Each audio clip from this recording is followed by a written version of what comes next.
Bismillahirrahmanirrahim. Assalamualaikum warahmatullahi wabarakatuh. Alhamdulillahirrabbilalamin. Wassalatu wassalamu ala rasulillah wa ala alihi wa sahbihi wa mawalah. Amma ba'd. Taib, anak-anakku kelas 3, baik itu ikhwan maupun ya akhwat yang Pak Ilham cintai karena Allah. Mudah-mudahan Allah Subhanahu wa taala selalu melimpahkan kita karunia-Nya, hidayahnya, dan penjagaannya hingga yaumul akhir. Baik, sebelum kita mulai pembelajaran kita dahulukan terlebih dahulu membaca doa belajar. Allahumma anfa'ni bima 'allamtani wa 'allimni ma yanfa'uni wa zidni 'ilman. Allahumma faqihna fid din. Allahumma inni a'udzu bika min ilmi la yanfa'. Allahumma inni as'aluka ilman nafi'an wa rizqan thayyiban wa amalan mutaqabbalan. Baik, insyaallah kita akan masuk materi yang baru, yaitu pembatal daripada sholat. Pembatal daripada sholat itu ada di bab ketiga ya, pada semester 2 kali ini. Setelah kemarin kita sudah mempelajari ketentuan sholat. Sekarang kita masuk ke pembatal sholat. Berikut adalah pembagian pembatal sholat. Di bab pembatal sholat terbagi menjadi 3 hal. Yang pertama, ada hal-hal yang membatalkan sholat. Yang kedua, ada hal-hal yang dimakruhkan ketika sholat. Dan yang ketiga, ada hal-hal yang diperbolehkan ketika sholat. Kita masuk dulu ke hal-hal yang membatalkan sholat. Hal-hal yang membatalkan sholat adalah yaitu ketika selama mengerjakan sholat, ada hal yang harus kita hindari karena dapat membatalkan sholat. Di antaranya yaitu pertama adalah segala hal yang membatalkan wudu. Misalnya keluar angin dari dubur. Itu dapat membatalkan sholat. Yang kedua, sengaja meninggalkan salah satu rukun sholat. Contoh, tidak melakukan ruku tetapi langsung sujud. Yang ketiga, makan dan minum, termasuk menelan sisa makanan dalam mulut. Itulah mengapa kita ketika berwudu, maka wudulah dengan baik dan benar. Yang keempat, sengaja mengulangi rukun sholat. Contoh, sengaja melakukan ruku 2 kali dalam 1 rakaat. Yang kelima, memalingkan seluruh badan dari arah kiblat. Yang ke-6, tertawa atau berbicara dengan sengaja meskipun sedikit. Adapun mengingatkan imam dengan bacaan tasbih tidak membatalkan sholat. Nomor 7, mendahului imam dengan sengaja ketika sholat berjamaah. Contoh, ketika hendak ruku, ketika imam takbir, kalian langsung takbir mendahului imam untuk ruku. Ke-8, banyak melakukan gerakan selain gerakan sholat dan berturut-turut diulangi. Misalnya, bercanda dengan teman sebelahnya ataupun garuk-garuk seluruh tubuh. Yang ke-9, membuka aurat dengan sengaja, termasuk diantaranya adalah menggunakan pakaian yang sangat tipis sehingga menampakkan warna kulit kita. 10, yaitu berlebihan. Seperti misalkan mendirikan sholat subuh 4 rakaat, itu lupa yang disengaja ya, lupa yang berlebihan jadinya. Tidak mungkin seorang muslim ketika sudah mengetahui sholat subuh 2 rakaat, dia melaksanakan subuh 4 rakaat. Itu melanggar. Kita masuk kepada yang kedua, yaitu adalah hal-hal yang dimakruhkan ketika sholat. Selama mengerjakan sholat, ada hal-hal yang dimakruhkan untuk dilakukan. Makruh sendiri apa artinya? Yaitu adalah hal-hal yang dibenci, yang lebih baik untuk ditinggalkan.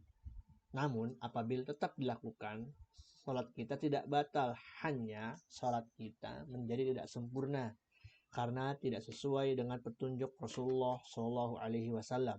Berikut adalah hal-hal yang dimakruhkan ketika sholat. Yang pertama, mengadahkan pandangan mata ke atas. Jadi mata kita bukan ke arah kiblat ataupun ke tempat sujud, melainkan ke atas. Yang kedua, berkaca pinggang. Ketika sholat berkaca pinggang. Yang ketiga, menoleh atau melirik, kecuali jika diperlukan. Keempat, melakukan sesuatu yang dapat menghilangkan kekhusyuan sholat. Misalkan tadi ya, bergaruk berlebihan, itu dapat menghilangkan kekhusyuan sholat. Ya. Yang kelima, melipatkan dengan baju yang terulur. Jadi misalkan ada baju yang terulur, kita lipat-lipat. Nah, itu juga termasuk dalam hal yang dimakruhkan dan mengurangi kekhusyuan dalam sholat. Yang keenam, membersihkan tanah dan kerikil pada tempat sujud. Nah, itu sering dilakukan ya. Sesekali tidak mengapa, namun itu adalah hal yang membuat sholat kita menjadi tidak sempurna. Tidak batal sholat kita, namun sholat kita tidak sempurna. Ketujuh, mengulur pakaian sampai mengenai lantai. Yang kedelapan, menutup mulut tanpa alasan yang jelas. Padahal kita banyak hal-hal yang harus dibaca ketika sedang melaksanakan sholat. Yang kesembilan, sholat pada waktu makanan telah tersedia. Diharapkan ketika makanan sudah terhidang di meja dan sudah matang, sebaiknya kita makan terlebih dahulu baru sholat. Yang ke-10, ada menahan buang air kecil atau besar ketika sedang sholat. Ke-11, sholat ketika sudah terlalu mengantuk. Sebaiknya ketika sudah terlalu mengantuk, kita tidur terlebih dahulu beberapa menit untuk menghilangkan rasa kantuk, baru bangun dan laksanakan sholat.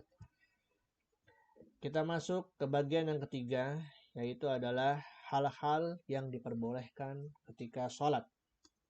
Hal-hal yang diperbolehkan ketika sholat adalah bukan termasuk rukun atau wajib atau sunnah.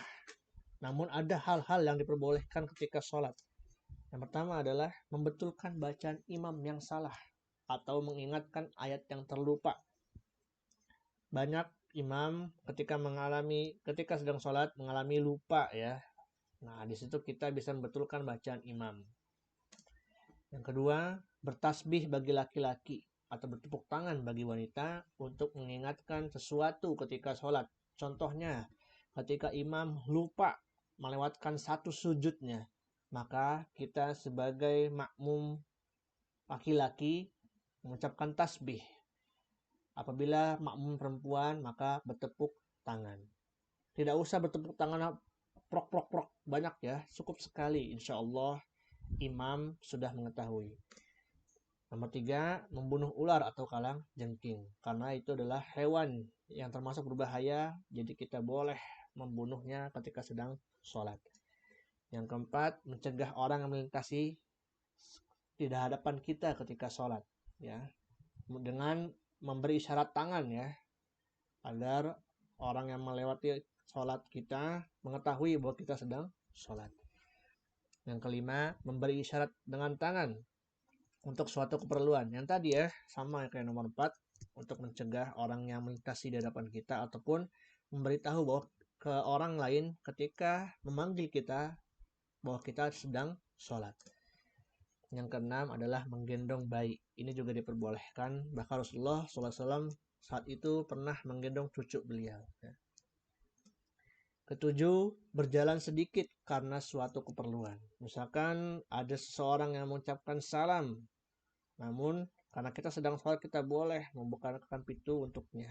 Lalu kembali lagi ke tempat kita untuk melaksanakan sholat. Yang kedelapan, melakukan gerakan ringan seperti membetulkan saf yang tidak rapat.